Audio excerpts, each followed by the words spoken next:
ক্ষমতাচ্যুত সাবেক প্রধানমন্ত্রী শেখ হাসিনার আমলে চালু করা শিক্ষাক্রম বাতিল করে ২০১২ সালের কারিকুলাম পুনঃপ্রবর্তন করেছে জাতীয় শিক্ষাক্রম ও পাঠ্যপুস্তক বোর্ড এনসিটিবি। বিভিন্ন শ্রেণীর বইয়ে যুক্ত করা হয়েছে জুলাই আন্দোলনের নানা ঘটনা, ছবি, কার্টুন ও অন্যান্য বিষয়। নিউ ইয়র্কের মার্কস হোম কেয়ার এখন মিশিগানে। শেখ হাসিনার সরকারের পতনের সময় গণভবন ছেড়ে ভারতে পালানোর ঘটনাও নতুন পাঠ্য বইয়ে স্থান পেয়েছে।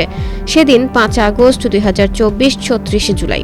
বাংলাদেশের ক্যালেন্ডার জুলাইতে থেমে গেছে। শুধু দেশ নয়, সারা দুনিয়ার মানুষ তাকিয়ে আছে বাংলাদেশের দিকে। আন্দোলনকারী ছাত্র জনতা এক দফা দাবি পেশ করেছে। সারা দেশ থেকে মানুষ ঢাকায় ছুটছে, ঘেরাও করবে গণভবন। কারফিউ উপেক্ষা করে ঢাকার উত্তরের পথে মানুষের দেখা মিলল।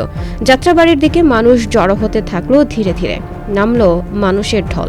জনতা গণভবনে পৌঁছে যায় দুপুর নাগাদ। পতন টের পেয়ে স্বৈরাচার সরকার প্রধান পালিয়ে যান দেশ ছেড়ে।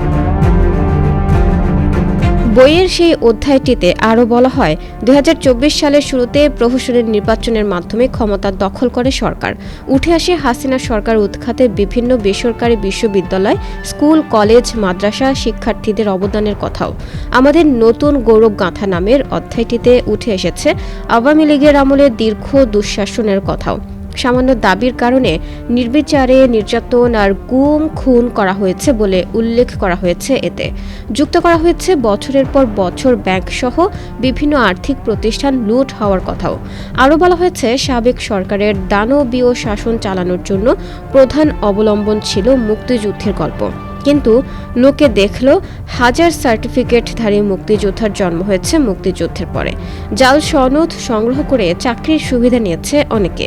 সরকার সব অনিয়ম, অবৈধতাকে ঢেকে দিতে চেয়েছে অবকাঠামোগত উন্নয়নের গল্প দিয়ে।